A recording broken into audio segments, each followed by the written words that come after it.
dan kai. Cukup 4. Fi'il mudhari wajib belakangnya dibaca sukun apabila dimasuki yang namanya amil jawazim.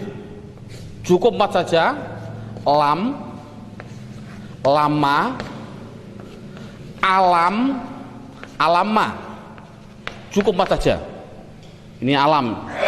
Jadi fi'il mudhari wajib dibaca rafa' dhammah apabila tidak dimasuki apa-apa.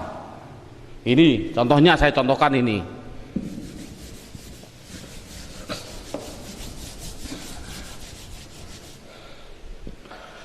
Yadribu, doroba yadribu. Saya baca bu domah karena depannya tidak didahului apa-apa. Tapi kalau depannya, kalau saya masuki ambil nawasib, contohnya an, saya depannya saya kasih an, bunyinya apa? Ayadri, ganti saja ba. Tapi kalau belakangnya saya kasih ambil jawazim, contohnya lam, ini saya kasih lam, bunyinya apa? Lam yad, diganti sukun rib. Gitu saja paling mudah. Kalau depannya tidak ada apa-apa, berarti harus dibaca rofa. Contoh,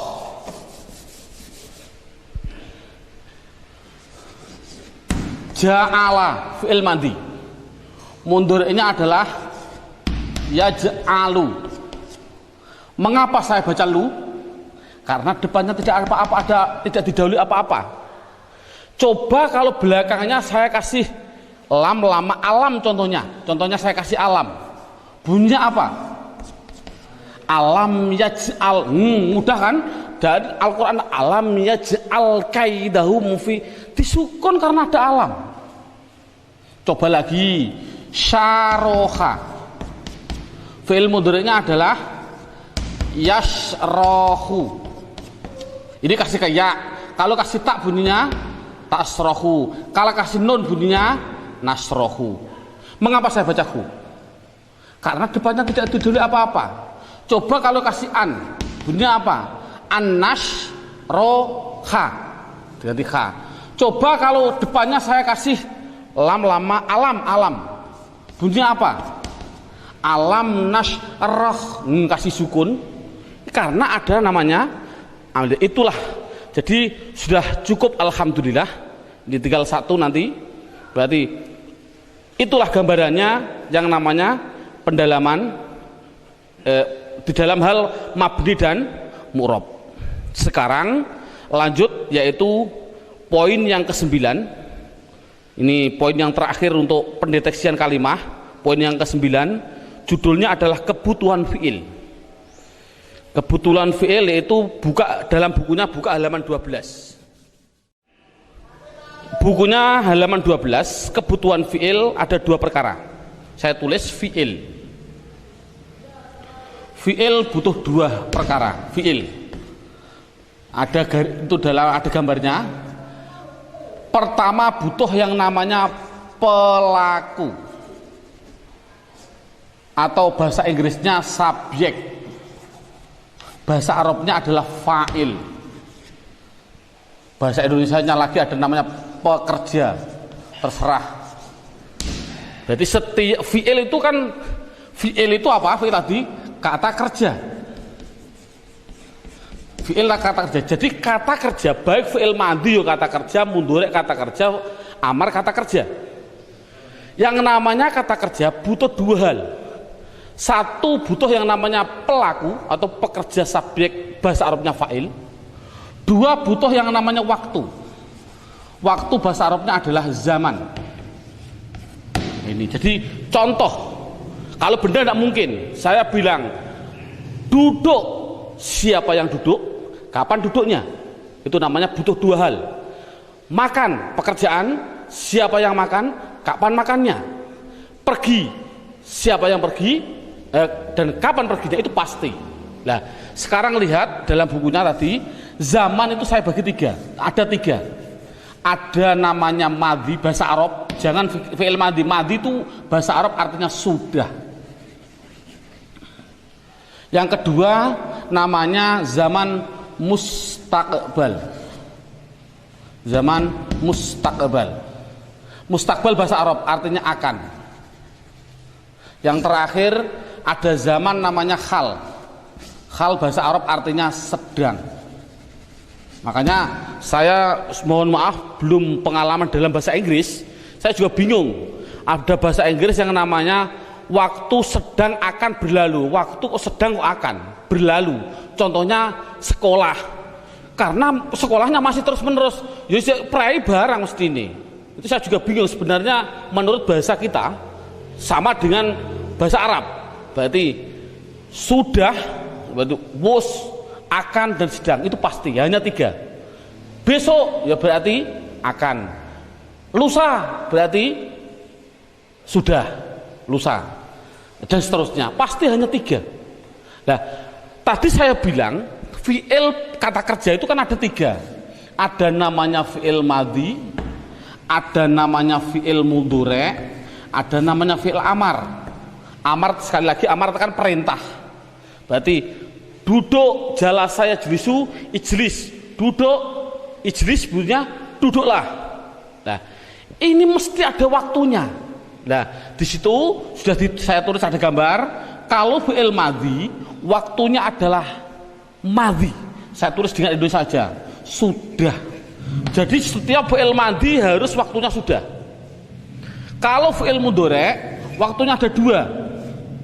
Bisa akan, bisa sedang, ada 2. Kalau amar itu perintah, waktunya adalah akan. Nah, rata-rata anak juga bingung.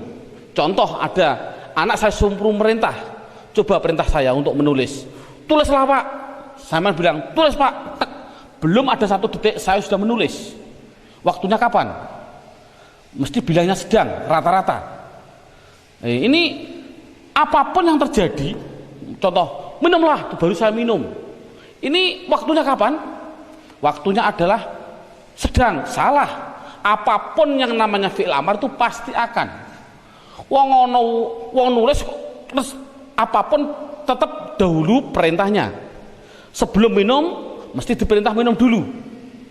Kalau ada minum sebelum diperintah namanya gerangsang, orang Jawa bilang gerangsang.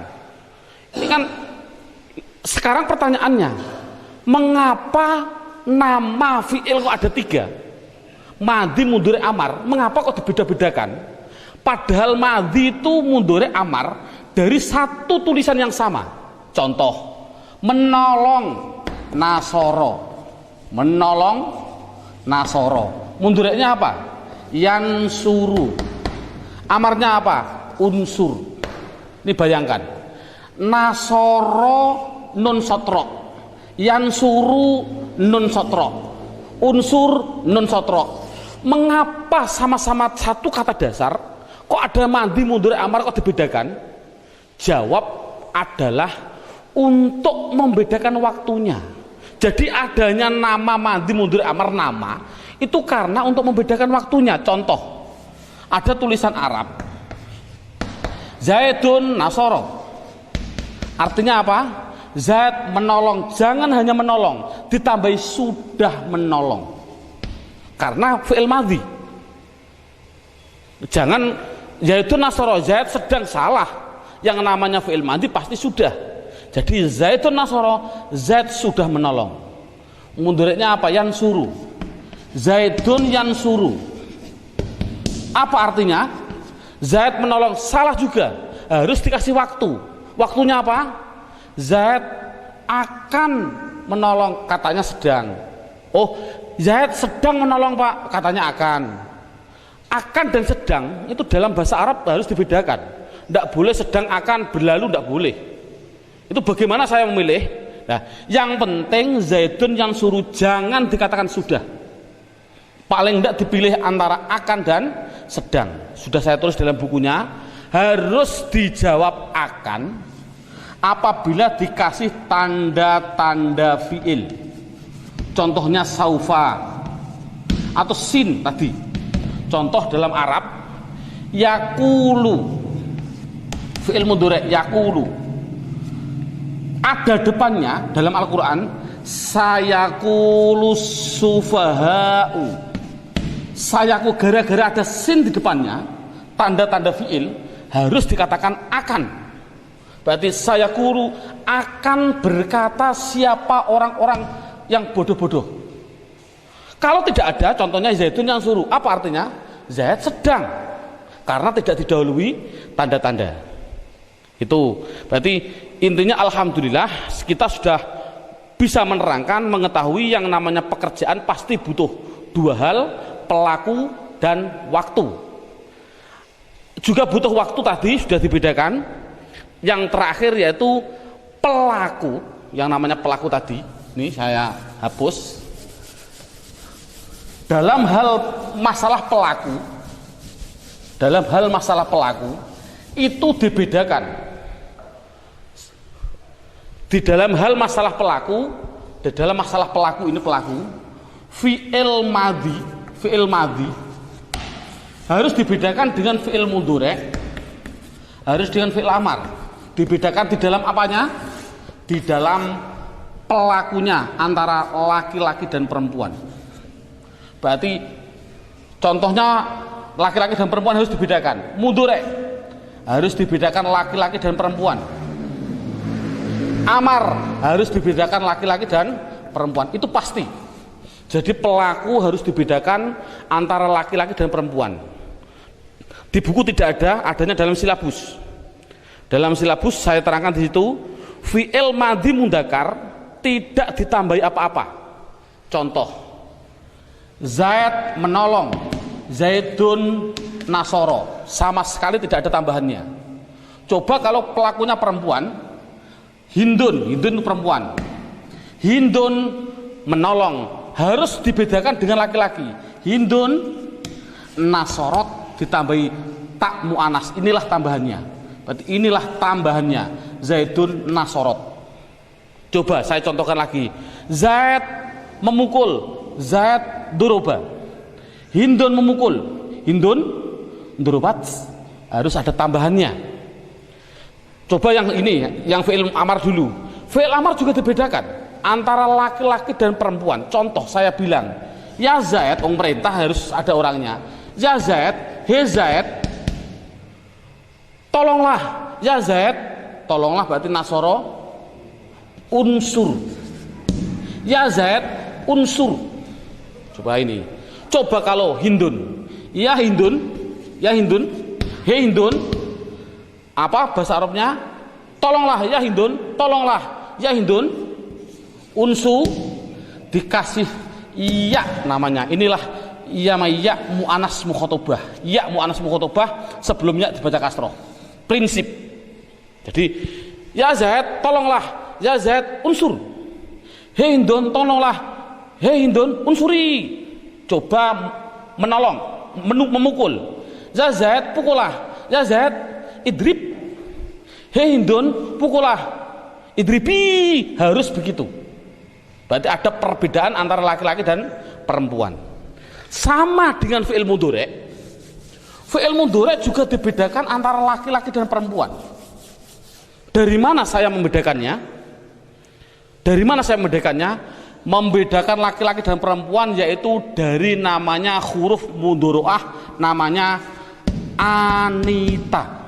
Ini tadi.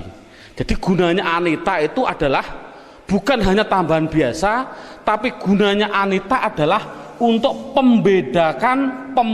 membedakan apa? Pelaku. Ini prinsip sudah jadi aturan. Jadi ada anita bukan hanya suatu tambahan, tapi ada tujuan.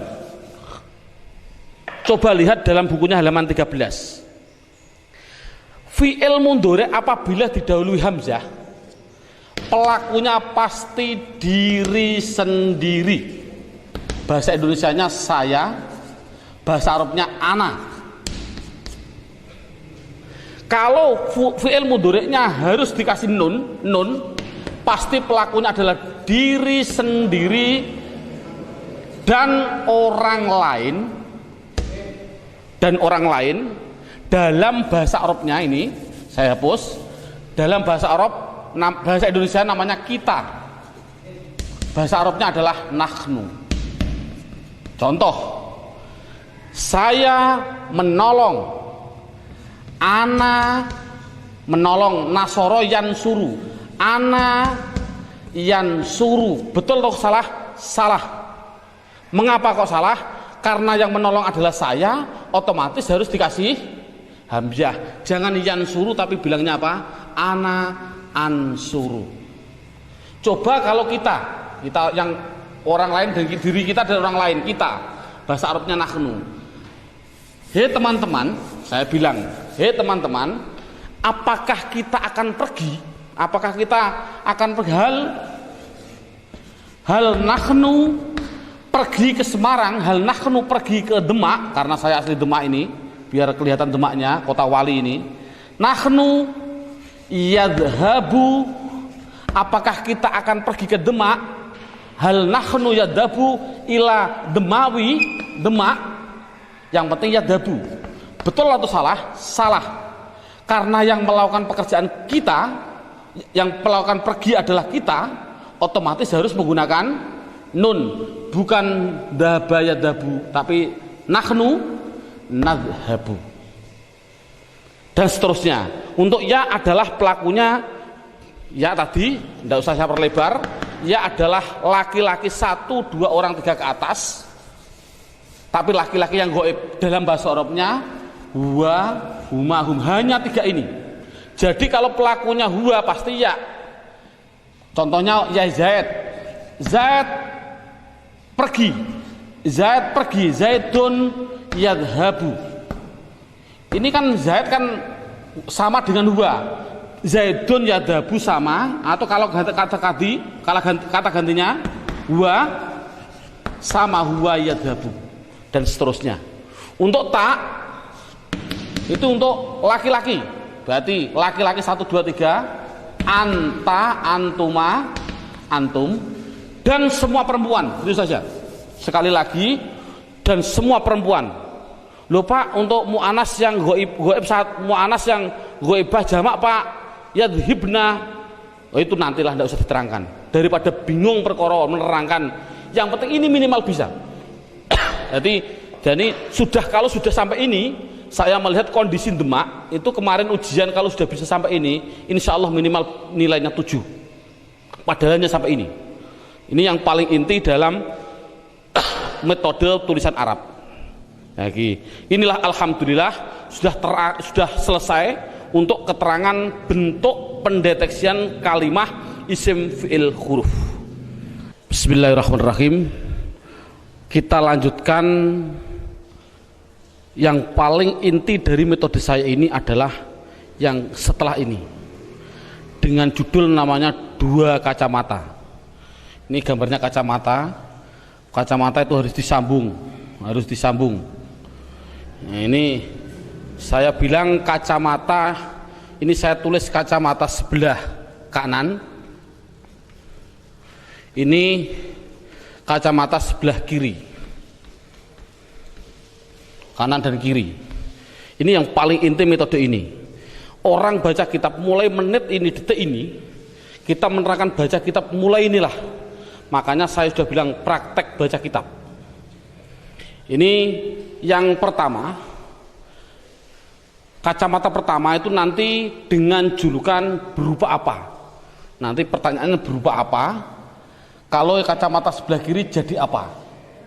Dalam bahasa Indonesia berupa apa itu kedudukan, bahasa Arabnya namanya terkib. Pak Kiai maknanya terkib. Bahasa Indonesia bentuk. Tapi nanti jadi apa dan berupa apa nanti saya praktekkan. Yang penting berupa apa kacamata sebelah kanan itu adalah halaman 14 sampai halaman 16. Dalam bukunya dilihat halaman 14 dan 16. Halaman 14 bunyinya ini marfu'at. Marfu'at itu artinya yang dibaca rofa, makanya singkatnya adalah rofa. Rofa. Apa rofa itu? Rofa ya suatu nama. Rofa yaitu jumlahnya ini. Jumlahnya ada sampai 19. Sampai berapa itu? Sampai berapa? 11. 10. Sampai 11 ya, sampai 11. Tidak penting semuanya, yang penting adalah 4. Berarti halaman 14 dibuka, fa'il, naibul fa'il, mubtada, khobar dan seterusnya.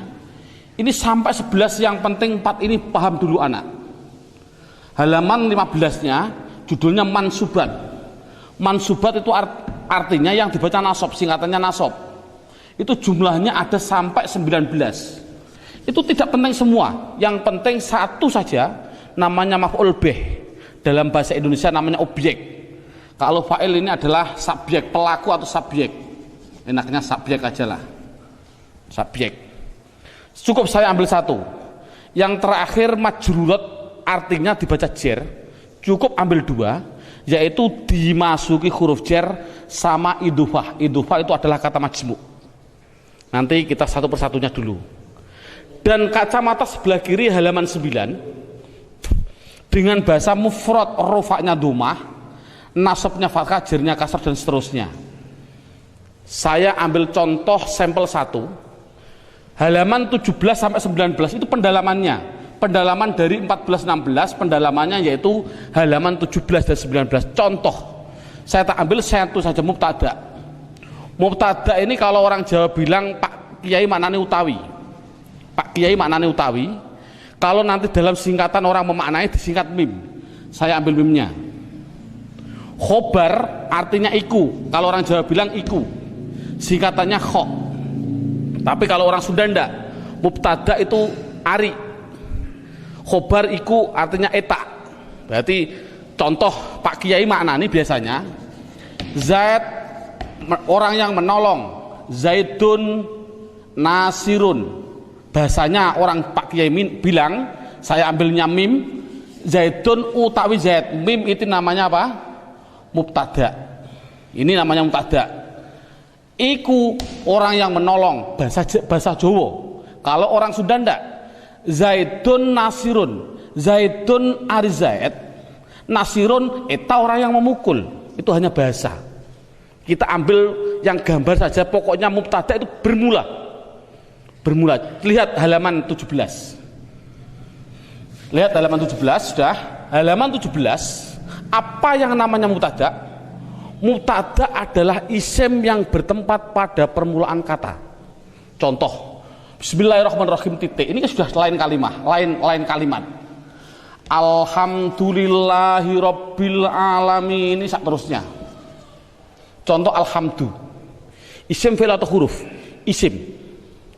Kalau ada isim itu pasti punya rofa, punya nasab, punya jer, namanya kedudukan. Namanya berupa apa? Kedudukannya berupa apa? Dia jadi apa? Rofa, nasab atau jer. Setiap isim. Karena alhamdulillah isim pasti punya rofa, punya nasab, punya jer. Tadi sudah ada aturan. Kalau ada isim bertempat pada permulaan kata, permulaan kalimat, pasti harus jadi utawi atau mubtada, bermula. Pasti jadi mubtada. Saya ambil mim, singkatannya mim. Jadi alhamdulillah pertanyaannya berupa apa? Oh, saya mohon maaf, subhanallah terbalik. Ini bukan berupa apa. Ini namanya jadi apa? Saya terbalik sekali lagi. Ini jadi apa? Yang ini berupa apa? Sekali lagi saya salah. Jadi apa dan berupa apa? Sekali lagi, alhamdulillah jadi apa? Rofa nasab atau jer, yang penting tahu isinya. Oh, mau tidak mau, alhamdulillah adalah isim permulaan kata, pasti dia jadi mubtada. Mubtada singkatannya mim, saya taruh di sini. Mubtada ini dibaca apa? Rofa atau nasab atau jer? Jawabnya adalah rofa. Tulis di atas, seret, rofa. Berarti sudah ketemu kacamata sebelah kanan. Jadi kacamata itu hanya 3 sebelah kanan. Rofa, nasab, jer. Walaupun ada anak-anaknya ini, anak-anaknya dari kacamata ini. Tapi kacamata sebelah kanan ada inti namanya rofa, nasab, jer. Anak-anaknya rofa seperti ini. Sekali lagi, alhamdulillah menjadi apa? Jawabnya adalah menjadi mubtada. Mengapa kok Anda jadikan mubtada? Karena dia isim bertempat pada permulaan kalimat. Mubtada dibaca apa? Rofa, saf sebelah kanan. Berarti sudah ketemu kacamata sebelah kanan. Sekarang cari kacamata sebelah kiri. Kalau sebelah kiri diambil ke bawah, makanya saya tulis kanan ke atas. Kalau sebelah kiri berarti ke bawah, ke bawah. Saya tarik ke bawah. Sekarang berupa apa? Di antara empat ini dijawab apa mufrad, apa tasniyah, apa jamak mudzakkar salim, apa jamak muannats salim. Pasti harus dimasukkan di antara empat itu. Jawabnya adalah mufrad. Kok tahu alhamdulillah mufrad? Tadi karena tidak ada tanda-tandanya dal kan? Oh berarti alhamdulillah sudah ketemu mufrad. Kalau sudah ketemu mufrad, sudah safe. Kacamata sebelah kiri sudah ketemu. Tinggal menggabungkan mufrad ini dinikahkan dengan rofa, mempunyai anak apa coba? Mufrad kalau nikah dengan rofa mempunyai anak domah, wajib dibaca du. Wajib. Jadi ada orang baca alhamdulillah kok alhamdulillah tidak bisa nahwu. Wajib dibaca du. Ini karena apa? Mengapa kok tidak ditanwin? Domah kan ada dua, domah double sama domah satu. Oh, mengapa tidak dibaca alhamdun? Karena ada al. Tadi sudah saya atur, sudah saya kasih gambaran. Setiap isim kalau tidak ada al harus ditanwin. Kalau ada tanwinnya jangan dikasih al dan seterusnya. Inilah cara baca kitab. Ini selamanya sampai nanti jam terakhir 6 jam itu begini terus. Makanya saya mohon maaf ini biar ada orang mengatakan ini buku saya sebenarnya salah, kalah dengan saya. Silakan ke Toha Putra ada. Di Toha Putra itu harganya Rp65.000. Saya melihat sendiri, tapi saya tidak punya uang akhirnya tidak beli. Judulnya adalah cara membaca kitab 150 menit langsung bisa baca kitab. Silakan beli. Ada.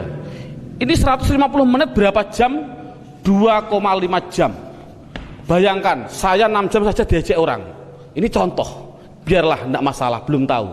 Insya Allah seperti ini. Saya ini malah setuju 2,5 jam mungkin saya setuju. Karena saya pun juga sebenarnya mau saya rubah.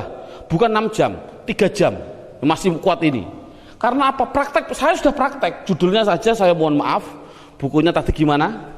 Mana Pak? Nih, ya, coba lihat sedikit. Nah, diperbesar ini. Cara cepat membaca kitab 6 jam langsung praktek. 6 jam itu praktek. Bukan bukan bisa. Judulnya bagaimana? Cara cepat 6 jam langsung bisa baca kitab. Naudzubillah min dzalik. Menurut saya, menurut ya alubab nama, ini yang penting judulnya ini loh. 6 jam langsung praktek, bukan bisa baca kitab, bukan praktek. Saya adalah sudah 3 jam baru langsung praktek, makanya saya rubah besok 3 jam langsung praktek biar sama dengan ini. Ya, hampir sama ini. Nah, ini ada gambaran saja. Inilah sudah. Jadi memang betul seperti itulah nahwu shorof. Berarti saya contohkan lagi. Ini contoh yang pertama.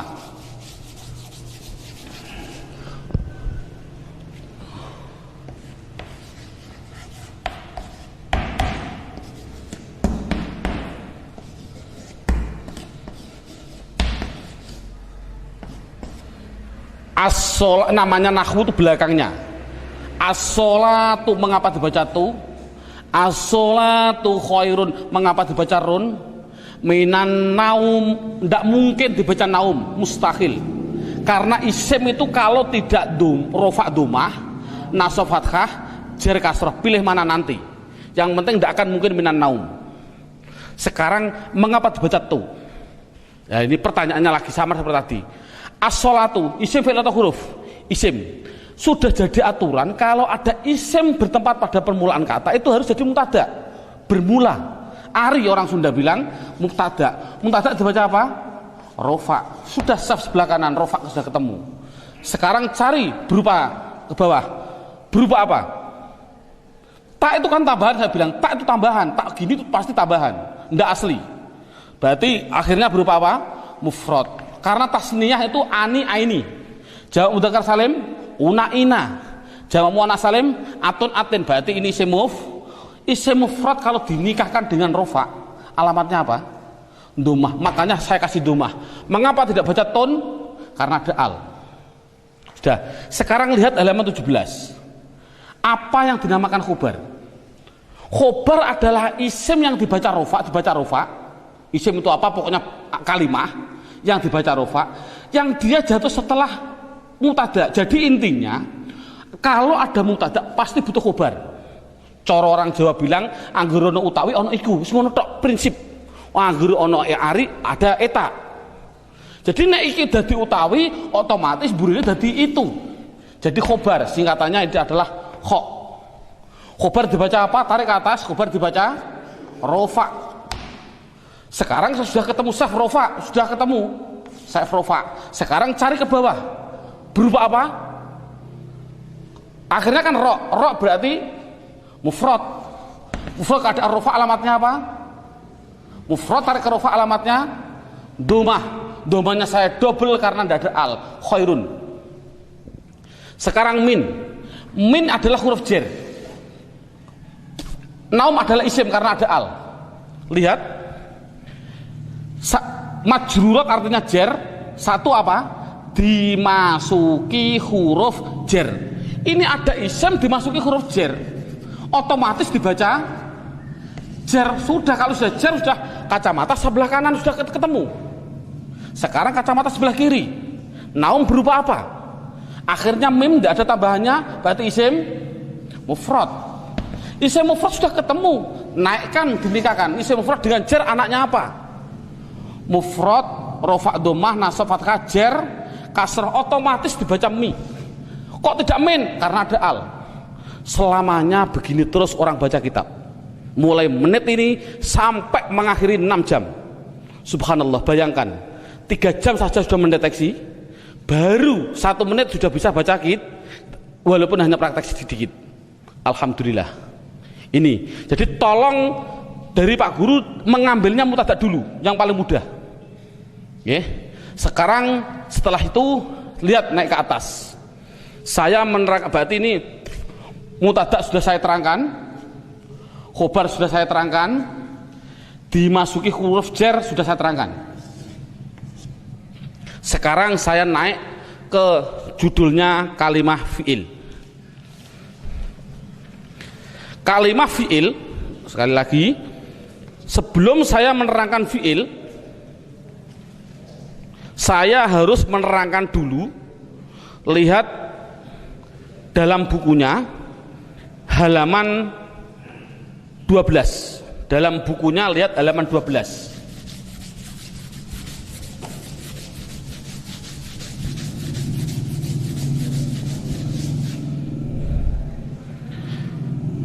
Sebelum saya menerangkan fa'il dan naibul fa'il, saya akan menerangkan 2 hal yang berkaitan fa'il dan naibul fa'il. Pertama, memang saya juga pada waktu kecil juga bingung, karena kebingungan begini bentuknya. Pak Guru bilang isim itu ada 2, ada yang namanya isim mabni dan isim mu'rob. Itu minggu pertama. Minggu kedua Pak Guru datang menerangkan lagi, isim ada 2, ada yang namanya isim mutasorif dan ghairu mutasorif. Seminggu datang lagi, isim ada 2, ada yang namanya isim jamid dan isim mustaq. Datang lagi, isim ada 2, ini banyak isim ada 2 sampai 9, bingung gara-gara isim ada 2. Pun sama, Pak Guru juga pernah menerangkan fi'il ada 2, ada fi'il mabni dan fi'il mu'rob.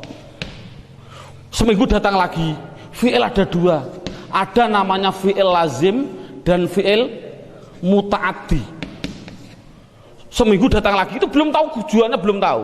Seminggu terus berapa tahun baru bisa baca kitab. Datang lagi, fi'il ada 2, ada namanya fi'il mabni maklum dan ada namanya fi'il mabni majul. Seminggu datang lagi, fi'il ada 2, ada yang namanya tam dan fi'il nakis. Loh, ini juga bingung, gara-gara ada 2 itu sampai bingung. Lah ini menurut saya subhanallah, kita ambil yang penting. Menurut saya ambil yang penting dulu. Mana yang penting kita dahulukan, jamid mustaq tinggal dulu dan saya, nanti kita dulu. Nah, dalam metode saya ini saya mengambil 1 paham praktek, langsung praktek insya Allah. Contoh saya fi'il dulu. Fi'il mabni dan mu'rob sudah saya terangkan, saya hapus karena sudah tahu gunanya.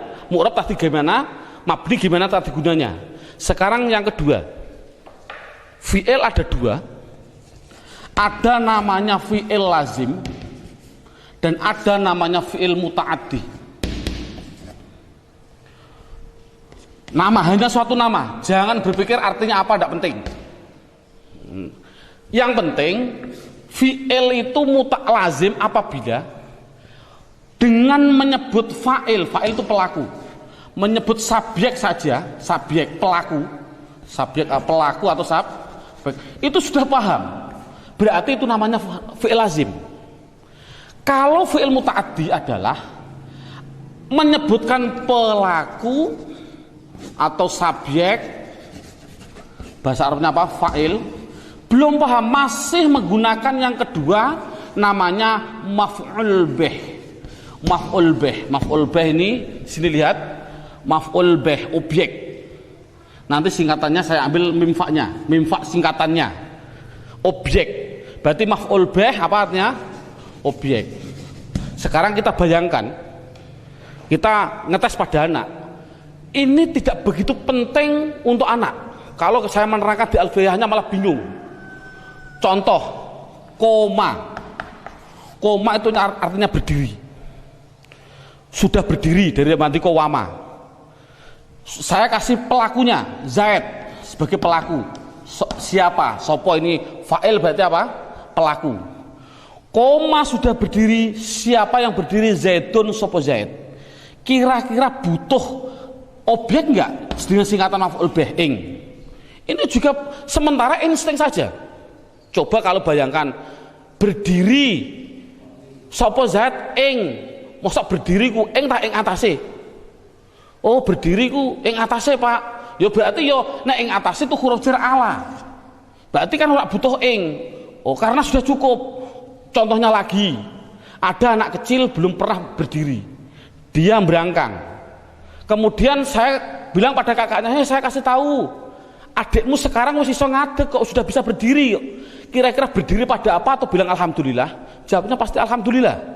Jadi koma itu tidak butuh kepada objek, butuhnya hanya pada subjek. Jadi koma adalah fi'il lazim. Sekali lagi tidak penting, tidak paham tidak masalah. Contohnya lagi, contoh yang paling penting ini lagi.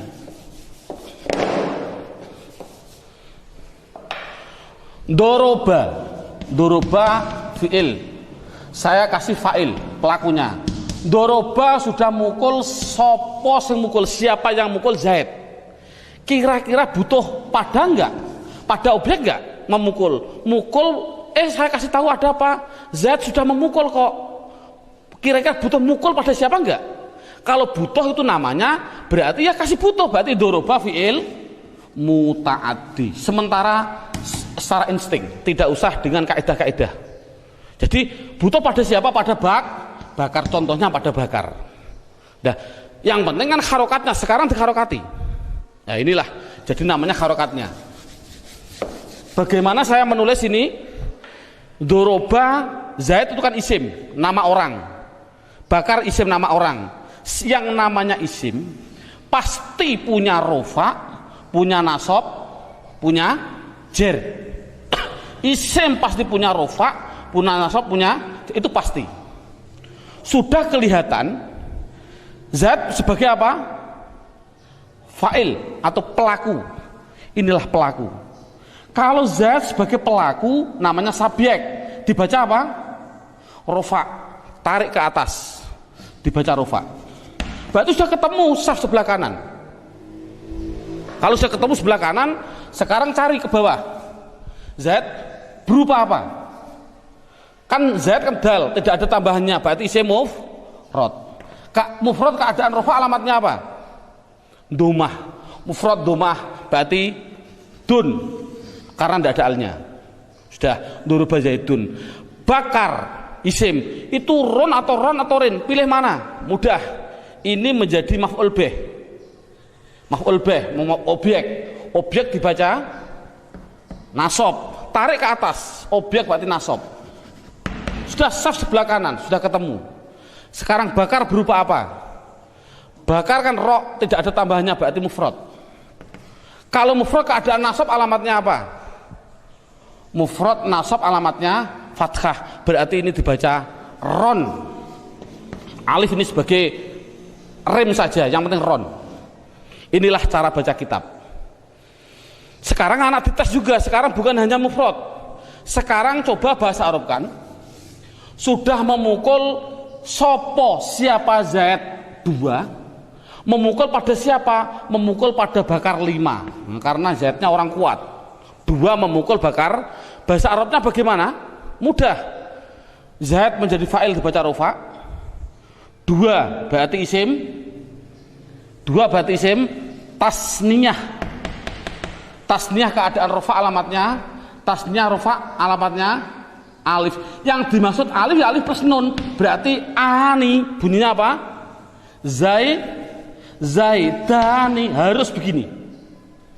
Pada bakar 5 bakar laki-laki, 5 berarti 3 ke atas, namanya apa? Jamak mudzakkar salim. Sekarang cari jamak mudzakkar salim ditemukan dengan nasab. Mana jamak mudzakkar salim? Jamak mudzakkar salim rofa wawu nasab ya. Yang dimaksud ya plus nun sama. Wawu plus nun. Ya ini ya plus nun sama. Jadi ya plus nun jamak mudzakkar salim bunyinya apa? Jangan isim tasniyah. Kalau ini kan tadi apa? Tasniyah ya berarti apa? Aini. Tapi kalau ini ina kan begini. Ina jamak mudzakkar salimnya ina. Berarti apa? Bakrina, otomatis ini ganti ya, na, sebelum ya berarti kasroh. Ini bakrina, ini kan mudah. Coba anak dites dibalik, yang mukul bukan 2 orang, 5, 10 atau Zaid 10 mengeroyok pada bakar 2. Nah, bakar 2 sekarang, ya mudah sama. Zaid laki-laki 10 berarti jamak mudzakkar salim. Keadaan rofa alamatnya apa? Jamak mudzakkar salim rofa alamatnya waw plus nun, bunyinya zaiduna. Nasab maf'ul bih jadi nasab 2 berarti isim tasniyah. Tasniyah keadaan nasab alamatnya tasniyah nasab alamatnya ya plus nun tapi bunyinya aini berarti roini. Subhanallah, insya Allah anak bisa. Inilah cara membuatnya. Jadi kalau sudah bisa ini berarti kan sudah lumayan, sudah bisa. Pertanyaannya Pak, mengapa kok ini Zaid menjadi fa'il? Kok tidak maf'ul bih? Kok tidak? Ini sudah jadi aturan tadi. Coba buka halaman 17, judulnya fa'il. Apa yang dinamakan fa'il?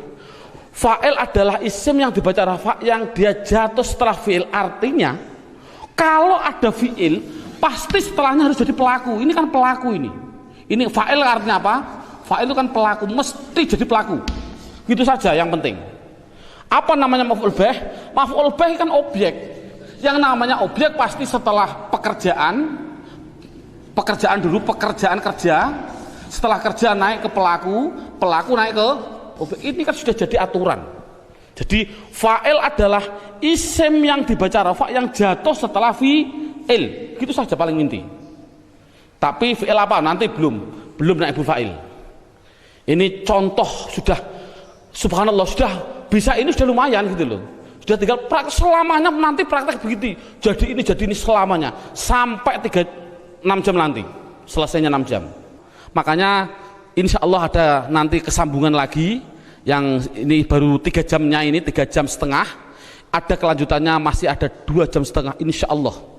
Belum sampai 6 jam insya Allah sudah praktek kitab gundul.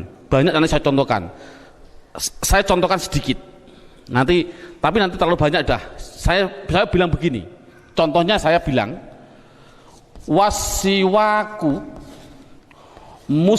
nah, ini contoh orang praktek baca kitab, ini kitab gundul ini dalam takrib. Wasiwaku mim sin tak haba. Saya bacanya gimana ini? Wasiwaku mudah lah ini siwakan. Yang penting jadi apa dulu? Ada isim bertempat pada permulaan kata, pasti menjadi mubtada. Mubtada dibaca rofa. Siwak berarti kaf berupa isim muf. Keadaan rofa alamatnya domahku. Tidak boleh tanwin. Setiap ada mubtada pasti butuh khobar. Kok kita baca apa? Bacanya ini mistahabun tam mustahabun tam mastahabun. Tinggal pilih, Anda memilih. Lihat, tunggu setelah 2 jam lagi insya Allah. Ini banyak sekali. Contoh tadi saya bilang, siwak disunatkan indah. Apa ini bunyinya? Siwak itu disunatkan indah. Ini kitab gundul. Indah bunyinya harus taghayyur. Mengapa kok taghayyur? Mau tidak ada gundulnya. Mbok dibaca tagzir saja. Tagzir. Mbok dibaca tuzar. Mengapa demikian? Insya Allah sebelum 6 jam sudah bisa. Insya Allah. Dengan izin Allah. Saya mohon maaf. Nanti kalau ada waktu kita lanjutkan dengan episode yang seterusnya. Kita tutup dengan suratul Fatihah. Semoga Allah meridhoi kita. Dan khususnya kita sekali lagi dengan suratul Fatihah. Semua orang tua kita, guru-guru kita semua, khususnya guru saya Sarang Rembang, Kiai Haji Ahmad Su'eb, Kiai Haji Abdul Jalil, Kiai Haji Abdul Rahim, Mbah Zaini, Mbah Zubair, dan semua guru-guru saya. Allah menerima amaliyahnya dan segala keampunannya diampuni, segala kesalahannya diampuni oleh Allah, dan kita diberi ridha oleh Allah dan diberi semua karomahnya diberikan kepada kita semua. Amin Allahumma amin. Al-qabul bisirri asraril Fatihah. A'udzubillahi minasyaitonir rajim. Bismillahirrahmanirrahim. Alhamdulillahirabbil alamin arrahmanir rahim maliki yaumiddin. Iyyaka na'budu wa iyyaka nasta'in. Ihdinas siratal mustaqim siratal ladzina an'amta 'alaihim ghairil maghdubi 'alaihim waladdallin. Amin. Wal 'afwa minkum. Assalamualaikum warahmatullahi wabarakatuh.